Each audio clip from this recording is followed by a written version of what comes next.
자, 여러분 안녕하세요. 서인주 기자입니다. 오늘 8월 14일입니다. 내일이 또 광복절 연휴 기간입니다. 또 3일 동안 쉬시는 분도 계실 것 같고, 밖에 지금 보니까 좀 비가 좀 내리더라고요. 주말에는 이 전남, 광주 전남 비 소식도 있습니다. 좀 많이 내려야 될 것 같아요. 가뭄이 굉장히 좀 심하더라고요. 과일도 타 들어가고 농촌에 물이 없어가지고, 예전에는 물 하면은 뭐 우리가 가뭄, 농사, 우리 호남 그 농사 그런 것만 생각을 했었는데, 지금 뭐 반도체 공장, 반도체 투자 뭐 이야기가 나오니까 용수도 굉장히 좀 중요한 이 산업용 자산이 되고 있습니다. 물이 있냐 없냐, 농업용 용수 부족한 물을 어떻게 배치를 할 거냐. 또 다른 지역에서는 우리 지역을 또 비방하고 또 안 좋게 보는 시선도 있죠.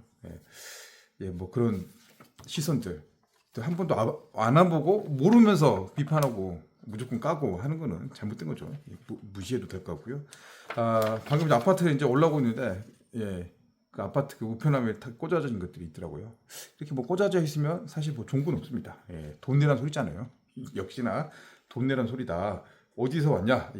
전남 광주 통합특별시 북구청장, 이름도 길어졌습니다. 여러분 보시겠지만, 전남 광주 통합특별시 북구청장, 이번 주 이슈 중에 하나가 이 북구청 제가 살고 있는 게 북구청인데, 이 북구청을 북구시, 그러니까 북광주시로 승격하는 자치구 승격에 대한 이 대표 법안이 이번 주 이제 발의가 됐습니다. 국회에 이제 발의가 돼서 행안위에서 뭐 검토하는 안들이 이제 국회에서 논의가 된다는 소리인데, 이것 때문에 이제 많은 시민분들 또 국민분들이 좀 부글부글한 거죠. 일단 뭐 통합되면은, 이 통합이 되고 시로 승격하는 거에 뭐 강단점, 좋은 점도 있고 왜 해야 하는지, 또 단점도 분명히 있을 거란 말이죠. 또 갈등들도 있을 거고, 광주가 5개 구가 있는데 이것들 뭐 쪼개주고 다퉈주고, 지금 여기 세금 내는 거 있잖아요. 반도체 공장이 성사가 됐을 때 이 세금이 시로 승격되면 이 특정구로 가게 될 가능성이 높아져요. 법인 지방세라는 게, 이 반도체 산업 알다시피 이거 대박이거든요. 사실 매출 대비했을 때 엄청난 이 자금들이 내려올 수 있는 겁니다. 근데 이거 놓고 이제 분배라든가 배분 예산, 또 지금이야 뭐 이렇게 할 때는 큰 뭐 다툼 먹겠지만, 나중에 됐을 때는 이거 가지고도 큰 문제가 될 수 있거든요. 그러니까 광주가 서로 이제 다툼이라든 갈등, 또 판도라의 상자를 좀 열어버리는 그런 상황이 될 수 있습니다. 그래서 이제 이런 거 준비를 굉장히 좀 잘해야 되거든요. 근데 전남 광주 통합특별시 너무 빠르게 됐잖아요. 공론화 과정도 없이 이렇게 가다 보니까 이 자치구의 시 승격 놓고도 여러 가지 의견들이 많이 나오고 있습니다. 반발, 그런 의견도 상당히 많고요. 물론 이제 잘 시로 승격됐을 때 그 할 만한 또 이유가 있는 것도 사실이거든요. 그런데 지금은 너무 이제 또 일방적으로 또 밀어붙이고, 대표 법안이 발의됐다고 자치구 승격 바로 되는 건 아닙니다.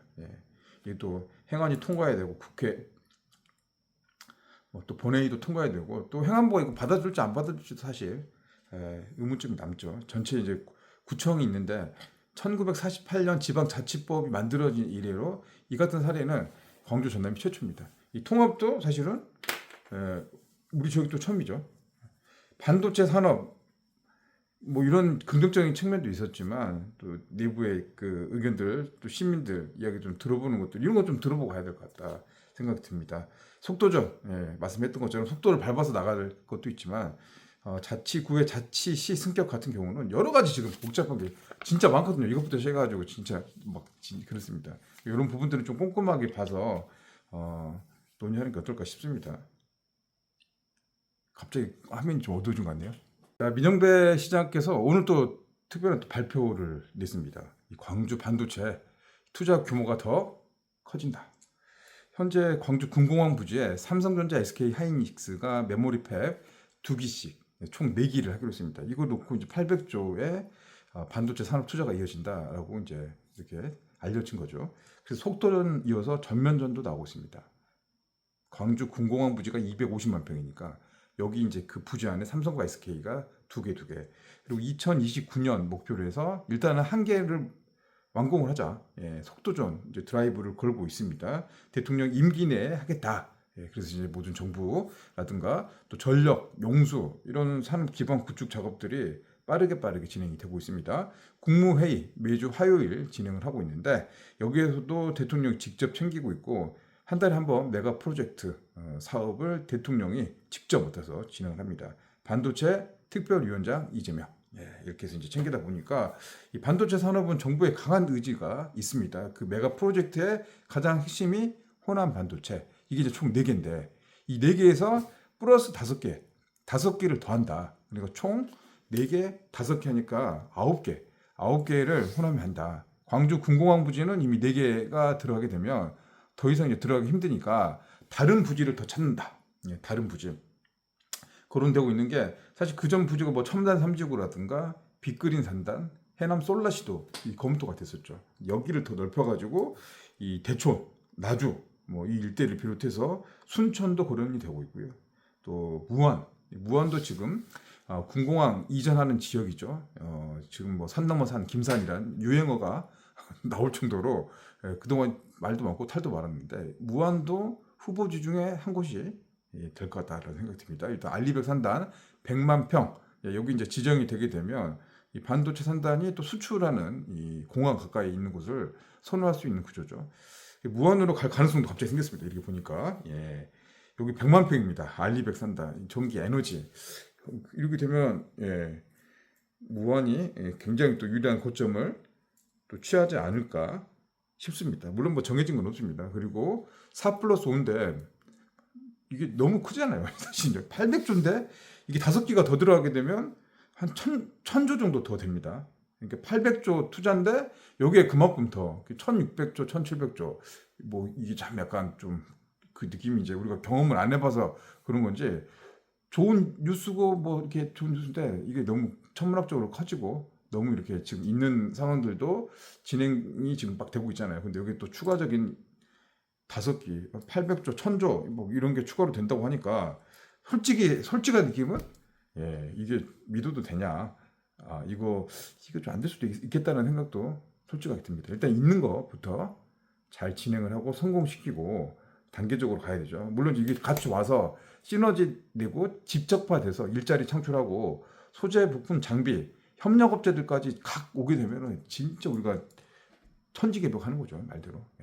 반도체로 먹고 사는 광주 전남이 될 수도 있습니다. 이 자영업도 지금 굉장히 힘들고 어렵습니다. 건설도 마찬가지인데 막 그냥 살아날 수 있는 그 기회가 될 수 있는 건 분명한데 그 뉴스를 들고도 왠지 이제 좀 조심스럽고 저부터가 좀 신중하게 되는 게 이 4+5기 총 9개 합치면은 1600, 1700조. 좀 웃음이 좀 나면서 좀 조심스럽다, 좀 신중하게 돼야 된다 그런 생각도 들고 기업들은 지금 이제 검토를 하는 거죠. 후보지 대상 놓고 일단 전기 용수 이것도 지금 세팅이 전혀 안 돼 있습니다. 지금 있는 것도 지금 아직 안 된 상황이죠. 그래서 이거를 이제 단계적으로 잘 진행을 하고 일단 중요한 거는 기업들의 선택이거든요. 아무리 뭐 지자체라든가 정부에서 좋다 해라 뭐 그러기도 할 수가 없는 거죠. 이 메모리 산업의 사이클 주기 그런 것도 좀 봐야 될 것 같고요. 대규모의 투자를 한 만큼 망하면 안 되잖아요. 또 지속 가능성이 있어야 되기 때문에 이 정주 여건이라든가 여러 가지 이제 산업적인 환경적인 요소들도 뒷받침해 주는 게 이제 중요한 이제 관점 상황인 것 같습니다. 또 장기 프로젝트로 좀 진행이 돼야 될 거예요. 바로 눈앞에 일은 아니니까 너무 좀 호들갑 떨거나 김칫국을 너무 마시는 것도 지금 단계에서 좀 조심해야 된다라는 생각이 듭니다. 뭐 개인적인 생각은 일단 한 개라도 2029년에 완공이 돼서 뭔가 뿌리를 한 탁 박아놨으면 좋겠라는 생각이 듭니다. 그리고 이제 정작 중요한 게 이제 기업들의 의지 또 그 마음 추진하려고 하는 추진력 기업들도 굉장히 중요하거든요. 근데 아직까지는 뭐 이미 이제 확인은 했었지만 뭐 공식적으로 뭐 공시를 하거나 기업이 진짜 완전히 확실히 한다 뭐 그건 아니거든요. 검토 중이다 할 계획이다 막 이런 상황이잖아요. 그래서 이게 이제 확실한 그거를 눈에 볼 수 있게끔 하기 위해서는 첫 사업을 뜨는 것도 중요하고 말대로 생산 거점이 하나 만들어지면 오도가도 못하잖아요. 여기서 할 수밖에 없는 거죠. 그리고 이 뉴스를 좀 지켜보면 용인 이 반도체 산다. 제가 용인 평택 다 가서 눈으로 직접 보고 왔는데 삼성전자가 용인에는 사실 좀 많이 힘들거나 시간이 좀 딜레이 될 것 같다. 좀 그런 생각도 듭니다. 그래서 요 가능성은 우리에게는 좀 호남 쪽 입장에서 봤을 때 좀 유리한 고지를 좀 차지하지 않느냐 이렇게 이제 분석을 좀 해보게 됩니다. 자, 광주 반도체 투자 규모는 더 커져서 기업들이 현재 4기가 아니라 하려면은 고박이 9기 정도를 더 한다. 광주 군공항 부지 250만 평 어마어마한 땅인데 이것도 부족하다. 다른 지역 알아보고 있다. 돌아다녀 보고 있다. 현장 검수를 하는 거죠. 예, 그 후보지는 또 모르겠어요. 지금 막 어디라고 말하기는 지금 조심스럽고 좀 설레발 칠 수 있죠. 예전에 나왔던 후보지 플러스 알파. 그래서 나왔던 곳이 남구 대촌 이야기도 나오고요. 또 나주도 이야기 나옵니다. 2차 공공기관 이전. 이것도 한 10월 정도 나올 건데 지금 나주가 또 공을 들이고 있는 게 2차 공공기관입니다. 이 중에서 에너지 관련된 공기업들, 이게 뭐 남동 발전이라든가 동서 발전 이런 게 5개 정도 있거든요. 이런 발전소들을 다 모으자 한 곳에.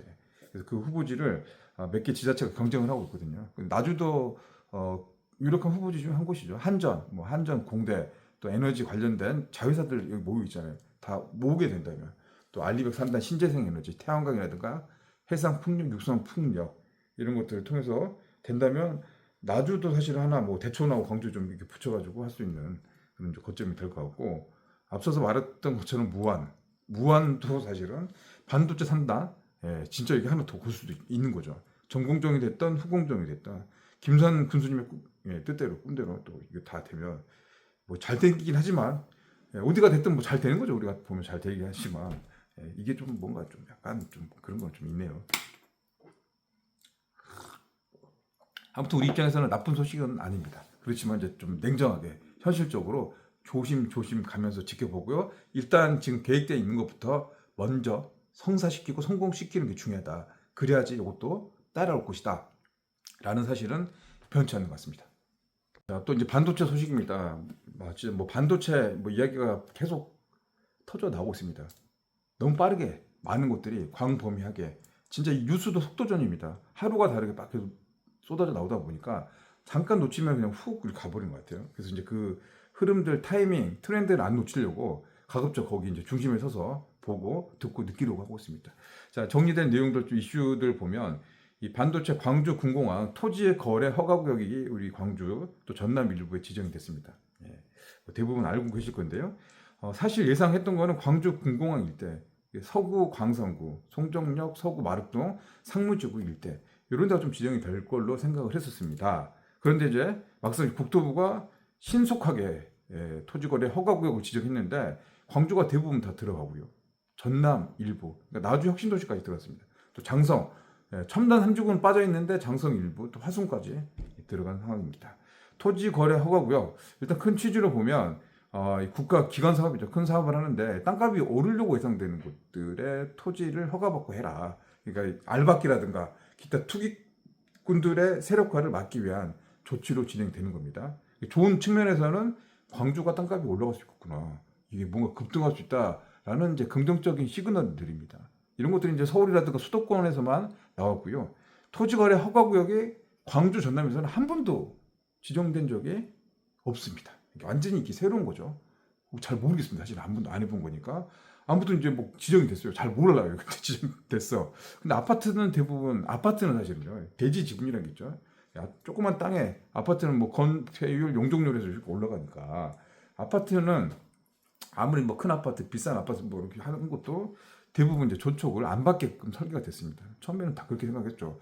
큰 문제는 없을 것이다. 반도체 산업 성공시키기 위해서는 알박기라든가 토지 보상 지체 또 갑자기 또 올라가게 되면 보상금 주고 뭐 저저저 하다 보면은 반도체 산업이 오히려 이제 우리 지역민들 손해를 볼 수 있으니까 이거 막자라는 취지. 그 취지 큰 틀에서는 좋은데 시간이 한 달 정도 2달 지나고 딱 까봤더니 의외로 이제 서민들의 삶에 직격탄 내지는 부메랑이 내려오고 있다는 겁니다.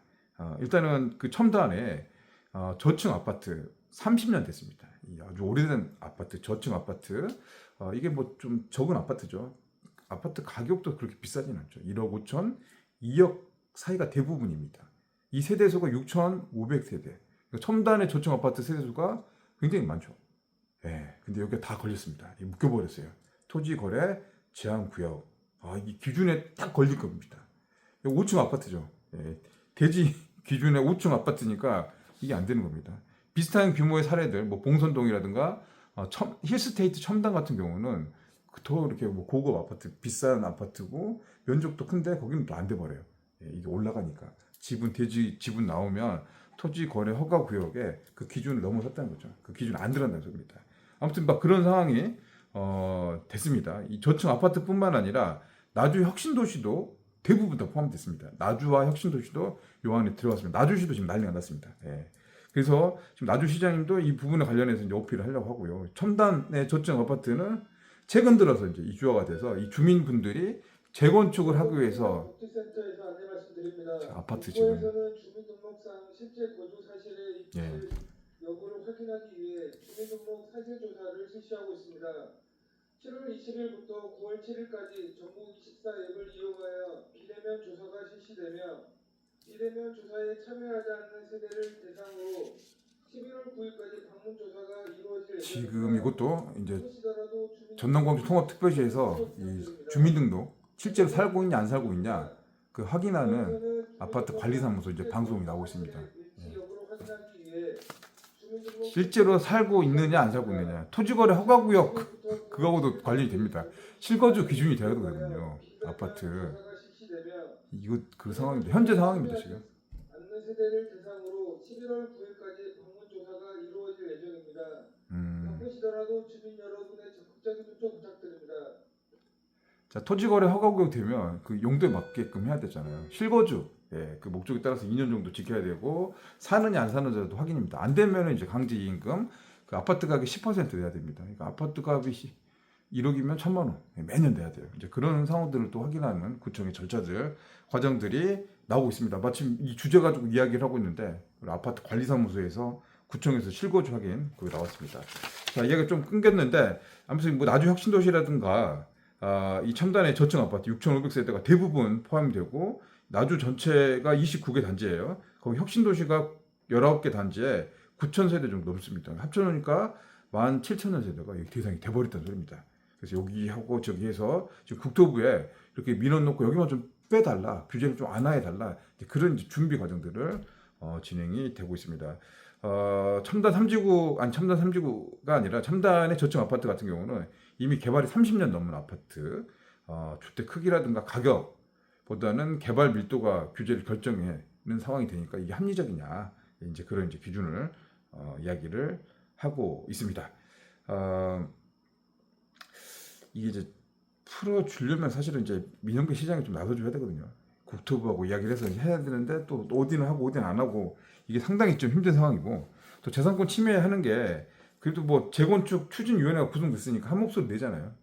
나주 혁신도시 아파트는 이렇게 뭐 조직화가 좀 돼 있는데 단독주택이나 상가형 부동산에 이제 살고 계시는 분들 단독주택 광주 꽤 많죠. 이분 다 또 포함되거든요. 여기서도 지금 이제 집이 안 팔린 겁니다. 사실은요. 재산권이 이제 침해가 되니까 이분들도 지금 뿔이 나 있는 상황입니다. 이것도 말을 못 하는데 이것 때문에 지금 이제 반도체 성공시키는 다 공감하는데 토지거래 제한구역이 묶여서 실제로 내가 집을 못 팔거나 안 팔리고 더 안 팔려 이런 상황이 이제 돼버리니까 좀 분통을 터뜨리는 분들도 지금 속속 나타나고 있더라 이제 그런 상황입니다. 자 이번 주 이제 8월 이제 8월 둘째 주네요. 셋째 주 이 광주의 경제부동산 아파트 소식들 좀 정리를 했습니다. 뭐 가장 큰 뉴스는 이제 반도체, 또 부동산 여파의 토지거래 제한구역에 관련된 이야기들, 또 주민들 실제로 찾아오셔서 인터뷰도 하고 또 이야기 좀 들어드렸는데 뭐 그런 내용을 또 비롯해서 광주의 경제 또 전남에 사는 이야기들 함께 나눴습니다. 자 3일에 또 연휴 잘 보내시고요. 날씨가 많이 좀 시원해지긴 했네요. 계절의 변화 차이 이렇게 좀 느껴지네요. 와 시간 참 빨리 가는 것 같다라는 생각도 듭니다. 주말에 또 비 소식이 있다니까 좀 이번에 좀 많이 좀 내려서 좀 시원하게도 좀 해주고 용수도 좀 찼으면 좋을 것 같습니다. 저는 여기서 인사를 드리겠습니다. 여러분 감사합니다. 고맙습니다.